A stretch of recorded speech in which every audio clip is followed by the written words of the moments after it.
Le 26 juillet 2025, le Conseil électoral de l'ECAM a rejeté ma candidature à l'élection présidentielle régulièrement présentée par le Manidem. Le 28 juillet, j'ai déposé un recours contre cette décision infondée devant le Conseil constitutionnel. Le 4 août, nous avons présenté à cette haute instance tous les arguments de fait et de droit qui plaidaient en faveur de la validation de ma candidature, ainsi que les éléments de preuve qui établissaient l'imposture de la seconde candidature attribuée au Manidem. Le 5 août, au terme de son délibéré, le Conseil constitutionnel a rejeté mon recours demandant la validation de ma candidature au motif qu'il est non fondé. La décision de m'écarter de l'élection présidentielle de 2025 a été prise de longue date par le régime RDPC. Ce régime n'a jamais supporté que nous ayons évité le gros piège politique des élections législatives et municipales de 2020 en choisissant le boycott.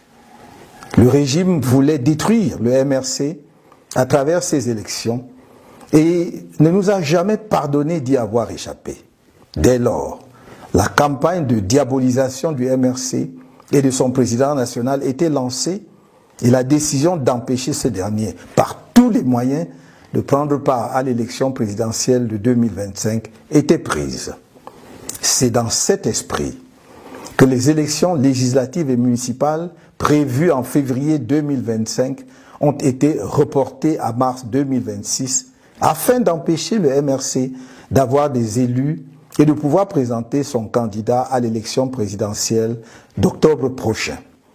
Le régime RDPC a organisé pendant plusieurs mois de faux débats sur la nullité du mandat impératif pour montrer malgré cela que le MRC ne pourra pas présenter de candidat sous sa bannière et que s'il tentait de le faire, celle-ci serait rejetée et le pouvoir veillerait à ce qu'il n'y ait pas la moindre protestation.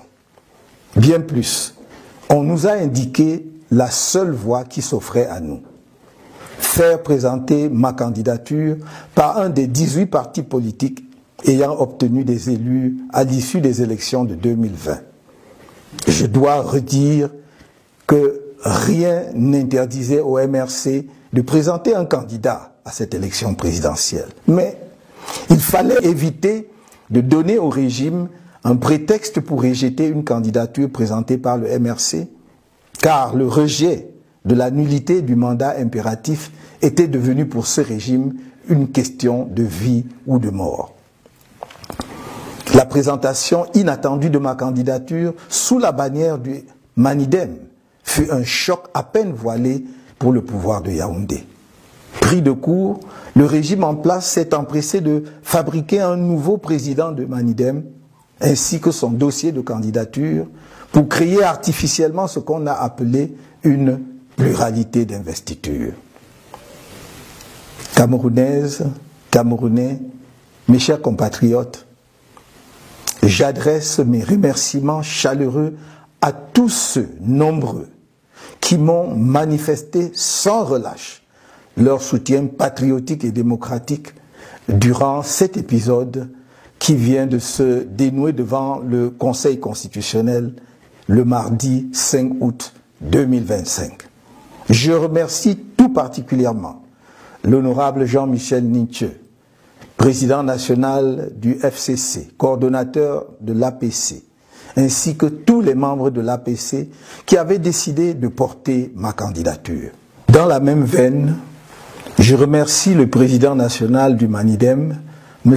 Anissé Georges Ekane, pour son patriotisme remarquable et son sens de l'histoire, sa fidélité aux idéaux qui fondèrent son engagement politique, son courage et sa détermination à voir notre pays reprendre sa marche nationaliste vers le progrès. C'est aussi pour moi l'occasion de saluer l'engagement exceptionnel de tous les responsables ainsi que les militants du Manidem pour leur soutien à ma candidature. J'exprime ma reconnaissance aux dirigeants et aux nombreux militants du MRC pour leur soutien indéfectible, leur engagement inébranlable et leur courage remarquable face aux multiples épreuves qui lui sont imposées au quotidien par un régime sans inspiration ni aucune vision pour le pays. Mes chers compatriotes, j'ai dit et répété que je ne vous trahirai pas. Et je ne vous ai pas trahi. En revanche, le Conseil constitutionnel, la justice et l'ECAM, le pouvoir en place à travers le ministère de l'administration territoriale notamment, qui a été de tous les mauvais coups contre nous, vous ont trahis sans état d'âme. La communauté internationale, notamment l'Organisation des Nations Unies, qui a signé une convention secrète avec l'ECAM le 9 mai 2025, prétendument pour garantir la transparence de l'élection présidentielle de 2025, vous a trahi. Cette communauté internationale, si prompte à se montrer aux côtés de la dictature qui écrase le peuple camerounais, ne s'est pas sentie concernée par le crime politique du régime RDPC contre notre peuple. Bien au contraire, elle s'est assise sur les valeurs qu'elle dit promouvoir et qu'elle prétend défendre. Mes chers compatriotes, dans le cadre de la préparation de ma campagne à l'élection présidentielle d'octobre prochain, j'ai procédé le 30 janvier 2025 au lancement de la levée des fonds irrelatifs conformément à la législation en vigueur. Suite au rejet de ma candidature, j'informe l'opinion publique que les contributions pour ma campagne à la dite élection sont désormais closes.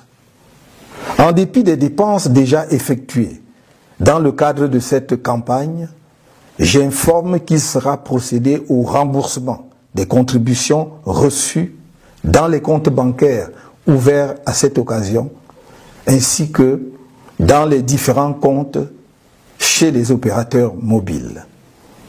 Des mesures d'ordre pratique sont en train d'être prises à cet effet. Camerounaises, Camerounais, mes chers compatriotes, je suis debout et resterai à vos côtés. La lutte continue.